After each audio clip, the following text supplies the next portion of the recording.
6장. 예수께서 거기를 떠나서 고향에 가시니 제자들도 따라갔다. 안식일이 되어서 예수께서 회당에서 가르치기 시작하셨다. 많은 사람이 듣고 놀라서 말하였다. 이 사람이 어디에서 이런 모든 것을 얻었을까? 이 사람에게 있는 지혜는 어떤 것일까? 그가 어떻게 그 손으로 이런 기적들을 일으킬까? 이 사람은 마리아의 아들 목수가 아닌가? 그는 야고보와 요셉과 유다와 시몬의 형이 아닌가?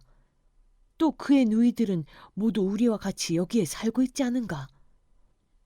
그러면서 그들은 예수를 달갑지 않게 여겼다. 그래서 예수께서 그들에게 말씀하셨다. 예언자는 자기 고향과 자기 친척과 자기 집 밖에서는 존경을 받지 않는 법이 없다. 예수께서는 다만 몇몇 병자에게 손을 얹어서 고쳐주신 것밖에는 거기서는 아무 기적도 행하실 수 없었다. 그리고 그들이 믿지 않는 것에 놀라셨다. 그리고 예수께서는 마을들을 두루 돌아다니시며 가르치셨다. 그리고 12 제자를 가까이 부르셔서 그들을 둘씩 둘씩 보내시며 그들에게 악한 귀신을 억누르는 권능을 주셨다. 그리고 그들에게 명하시기를 길을 떠날 때에는 지팡이 하나밖에는 아무것도 가지고 가지 말고 빵이나 자루도 지니지 말고 전대에 동전도 넣어가지 말고 다만 신발은 신되 옷은 2벌 가지지 말라고 하셨다. 또 그들에게 말씀하셨다. 어디서 어느 집에 들어가든지 그곳을 떠날 때까지 거기에 머물러 있어라. 어느 곳에서든지 너희를 영접하지 않거나 너희의 말을 듣지 않거든 그곳을 떠날 때에 너희의 발에 묻은 먼지를 떨어서 그들을 고발할 증거물로 삼아라. 그들은 나가서 회개하라고 선포하였다. 그들은 많은 귀신을 쫓아내며 수많은 병자에게 기름을 발라서 병을 고쳐주었다. 예수의 이름이 널리 알려지니 헤롯 왕이 그 소문을 들었다. 사람들은 말하기를 세례자 요한이 죽은 사람들 가운데서 살아났다. 그 때문에 그가 이런 놀라운 능력을 발휘하는 것이다. 하고 또 더러는 말하기를 그는 엘리야다 하고 또 더러는 옛 예언자들 가운데 한 사람과 같은 예언자다 하였다. 그런데 헤롯이 이런 소문을 듣고서 말하기를 내가 목을 벤 그 요한이 살아났구나 하였다. 헤롯은 요한을 잡아오게 하여서 옥에 가둔 일이 있었다.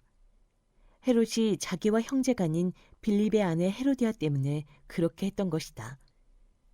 헤롯이 그 여자를 아내로 맞았으므로 요한이 헤롯에게 형제의 아내를 차지하는 것은 옳지 않다고 말해왔기 때문이다. 그래서 헤로디아는 요한에게 원한을 품고 요한을 죽이고자 하였으나 뜻을 이루지 못하였다. 그것은 헤롯이 요한을 의롭고 성스러운 사람으로 알고 그를 두려워하며 보호해 주었고 또 그의 말을 들으면 몹시 괴로워하면서도 오히려 달게 들었기 때문이다. 그런데 좋은 기회가 왔다. 헤롯이 자기 생일에 고관들과 천부장들과 갈릴리의 요인들을 청하여 놓고 잔치를 베풀었는데 헤로디아의 딸이 춤을 추어서 헤롯과 그 자리에 앉아있는 사람들을 즐겁게 해주었다. 왕이 소녀에게 말하였다. 네 소원을 말해보아라. 내가 들어주마. 그리고 그 소녀에게 굳게 맹세하였다. 네가 원하는 것이면 이 나라의 절반이라도 주겠다. 소녀가 바깥으로 나가서 자기 어머니에게 말하였다. 무엇을 달라고 청할까요? 그 어머니가 말하였다. 세례자 요한의 머리를 달라고 하여라. 소녀는 급히 왕에게로 돌아와서 청하였다. 곧바로 서둘러서 세례자 요한의 머리를 쟁반에 담아서 내게 주십시오. 왕은 마음이 몹시 괴로웠지만 맹세한 것과 거기에 함께 앉아있는 사람들 때문에 소녀가 달라는 것을 거절할 수 없었다. 그래서 왕은 곧 호위병을 보내서 요한의 목을 베어오게 하였다. 호위병은 나가서 감옥에서 요한의 목을 베어서 쟁반에 담아 소녀에게 주고 소녀는 그것을 자기 어머니에게 주었다. 요한의 제자들이 이 소식을 듣고 와서 그 시체를 거두어다가 무덤에 안장하였다. 사도들이 예수께로 몰려와서 자기들이 한 일과 가르친 일을 다 그에게 보고하였다. 그때 예수께서 그들에게 말씀하셨다. 너희는 따로 외딴 곳으로 와서 좀 쉬어라. 거기에는 오고 가는 사람이 하도 많아서 음식을 먹을 겨를조차 없었기 때문이다. 그래서 그들은 배를 타고 따로 외딴 곳으로 떠나갔다. 그런데 많은 사람이 이것을 보고 그들인 줄 알고 여러 마을에서 발걸음을 재촉하여 그곳으로 함께 달려가서 그들보다 먼저 그곳에 이르렀다. 예수께서 배에서 내려서 큰 무리를 보시고 그들이 마치 목자 없는 양과 같으므로 그들을 불쌍히 여기셨다. 그래서 그들에게 여러 가지로 가르치기 시작하셨다. 날이 이미 저물었으므로 제자들이 예수께 다가와서 말하였다. 여기는 빈들이고 날도 이미 저물었습니다. 이 사람들을 해쳐 제각기 먹을 것을 사 먹게 근방에 있는 농가나 마을로 보내시는 것이 좋겠습니다. 예수께서 그들에게 말씀하셨다. 너희가 그들에게 먹을 것을 주어라. 제자들이 그에게 말하였다. 그러면 우리가 가서 빵 200데나리오너치를 사다가 그들에게 먹이라는 말씀입니까? 예수께서 그들에게 말씀하셨다. 너희에게 빵이 얼마나 있느냐? 가서 알아보아라. 그들이 알아보고 말하였다. 빵 5개와 물고기 2마리가 있습니다. 예수께서 제자들에게 명하여 모두들 떼를 지어 푸른 풀밭에 앉게 하셨다. 그들은 100명씩 또는 10명씩 떼를 지어 앉았다. 예수께서 빵 5개와 물고기 2마리를 들어서 하늘을 쳐다보고 축복하신 다음에 빵을 떼어서 제자들에게 주시고 사람들에게 나누어 주게 하셨다. 그리고 그 물고기 2마리도 모든 사람에게 나누어 주셨다. 그들은 모두 배불리 먹었다. 빵 부스러기와 물고기 남은 것을 주워 모으니 12광주리에 가득 찼다. 빵을 먹은 사람은 남자 어른만도 5,000명이었다. 예수께서는 곧 제자들을 재촉하여 배를 태워 자기보다 먼저 건너편 벳세다로 가게 하시고 그동안에 무리를 헤쳐보내셨다.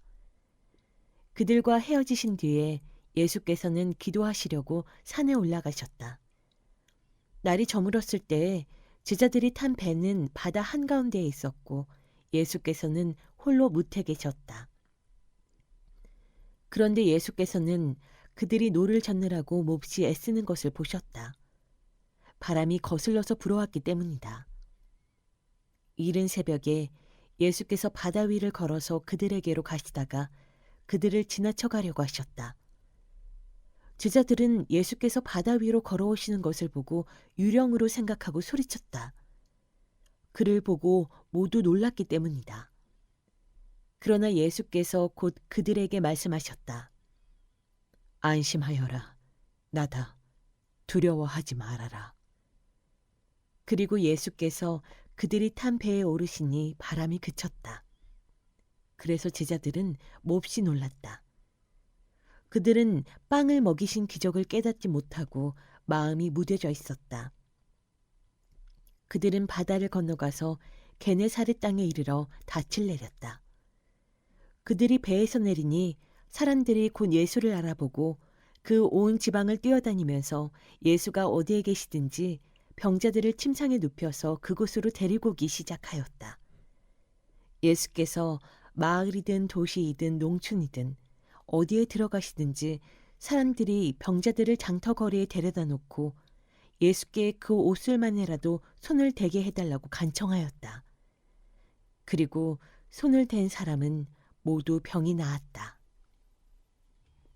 7장. 바리새파 사람들과 예루살렘에서 내려온 율법학자 몇 사람이 예수께로 몰려왔다. 그들은 예수의 제자들 가운데 몇 사람이 부정한 손, 곧 씻지 않은 손으로 빵을 먹는 것을 보았다. 바리새파 사람과 모든 유대 사람은 장로들의 전통을 지켜 규례대로 손을 씻지 않고서는 음식을 먹지 않았으며 또 시장에서 돌아오면 몸을 정결하게 하지 않고서는 먹지 않았다. 그 밖에도 그들이 전해받아 지키는 규례가 많이 있었는데 그것은 곧 잔이나 단지나 놋그릇이나 침대를 씻는 일이다. 그래서 바리새파 사람들과 율법학자들이 예수께 물었다. 왜 당신의 제자들은 장로들이 전하여준 전통을 따르지 않고 부정한 손으로 음식을 먹습니까? 예수께서 그들에게 대답하셨다. 이사야가 너희 같은 위선자들을 두고 적절히 예언하였다. 이렇게 기록되어 있다. 이 백성은 입술로는 나를 공경해도 마음은 내게서 멀리 떠나 있다. 그들은 사람의 훈계를 교리로 가르치며 나를 헛되이 예배한다. 너희는 하나님의 계명을 버리고 사람의 전통을 지키고 있다. 또 그들에게 말씀하셨다. 너희는 너희의 전통을 지키려고 하나님의 계명을 잘도 저버린다. 모세가 말하기를 네 아버지와 네 어머니를 공경하여라 하고 또 아버지나 어머니를 욕하는 자는 반드시 죽을 것이다 하였다. 그러나 너희는 말한다. 누구든지 아버지나 어머니에게 말하기를 내게서 받으실 것이 고르반, 곧 하나님께 드리는 예물이 되었습니다 하고 말만 하면 그만이라고 말한다. 그러면서 아버지나 어머니에게 그 이상 아무것도 해드리지 못하게 한다. 너희는 너희가 물려받은 전통을 가지고 하나님의 말씀을 헛되게 하며 또 이와 같은 일을 많이 한다. 예수께서 다시 무리를 가까이 부르시고서 그들에게 말씀하셨다. 너희는 모두 내 말을 듣고 깨달아라. 무엇이든지 사람 밖에서 사람 안으로 들어가는 것으로서 그 사람을 더럽히는 것은 아무것도 없다. 사람에게서 나오는 것이 그 사람을 더럽힌다. 예수께서 무리를 떠나 집으로 들어가셨을 때에 제자들이 그 비유를 두고 물었다. 예수께서 그들에게 말씀하셨다. 너희도 아직 깨닫지 못하느냐? 밖에서 사람의 몸속으로 들어가는 것이 사람을 더럽히지 못한다는 것을 알지 못하느냐? 밖에서 사람 안으로 들어가는 것은 무엇이든지 사람의 마음속으로 들어가지 않고 뱃속으로 들어가서 뒤로 나가기 때문이다. 예수께서는 이런 말씀을 하여 모든 음식을 깨끗하다고 하셨다. 또 그들에게 말씀하셨다. 사람에게서 나오는 것, 그것이 사람을 더럽힌다. 나쁜 생각은 사람의 마음에서 나오는데 곧 음행과 도둑질과 살인과 간음과 탐욕과 악의와 사기와 방탕과 악한 시선과 모독과 교만과 어리석음이다. 이런 악한 것이 모두 속에서 나와서 사람을 더럽힌다. 예수께서 거기에서 일어나셔서 두로 지역으로 가셨다. 그리고 어떤 집에 들어가셨는데 아무도 그것을 모르기를 바라셨으나 숨어 계실 수가 없었다. 악한 귀신 들린 딸을 둔 여자가 곧바로 예수의 소문을 듣고 와서 그의 발 앞에 엎드렸다. 그 여자는 그리스 사람으로서 시로페니키아 출생인데 자기 딸에게서 귀신을 쫓아내달라고 예수께 간청하였다. 예수께서 그 여자에게 말씀하셨다. 자녀들을 먼저 배불리 먹여야 한다. 자녀들이 먹을 빵을 집어서 개들에게 던져주는 것은 옳지 않다. 그러나 그 여자가 예수께 말하였다. 주님, 그러나 상 아래에 있는 개들도 자녀들이 흘리는 부스러기는 얻어먹습니다. 그래서 예수께서 그 여자에게 말씀하셨다. 네가 그렇게 말하니 돌아가거라. 귀신이 내 딸에게서 나갔다. 그 여자가 집에 돌아가서 보니 아이는 침대에 누워있고 귀신은 이미 나가고 없었다. 예수께서 다시 두로 지역을 떠나 시돈을 거쳐서 데가볼리 지역 가운데를 지나 갈릴리 바다에 오셨다. 그런데 사람들이 귀먹고 말 더듬는 사람을 예수께 데리고 와서 손을 얹어주시기를 간청하였다. 예수께서 그를 무리로부터 따로 데려가서 손가락을 그의 귀에 넣고 침을 뱉어서 그의 혀에 손을 대셨다. 그리고 하늘을 우러러 보시고서 탄식하시고 그에게 말씀하시기를 에바다 하셨다. 그것은 열리라는 뜻이다. 그러자 곧 그의 귀가 열리고 혀가 풀려서 말을 똑바로 하였다. 예수께서 이 일을 아무에게도 말하지 말라고 그들에게 명하셨으나 말리면 말릴수록 그들은 더욱더 널리 퍼뜨렸다. 사람들이 몹시 놀라서 말하였다. 그가 하신 일은 모두 훌륭하다. 듣지 못하는 사람도 듣게 하시고 말 못하는 사람도 말하게 하신다.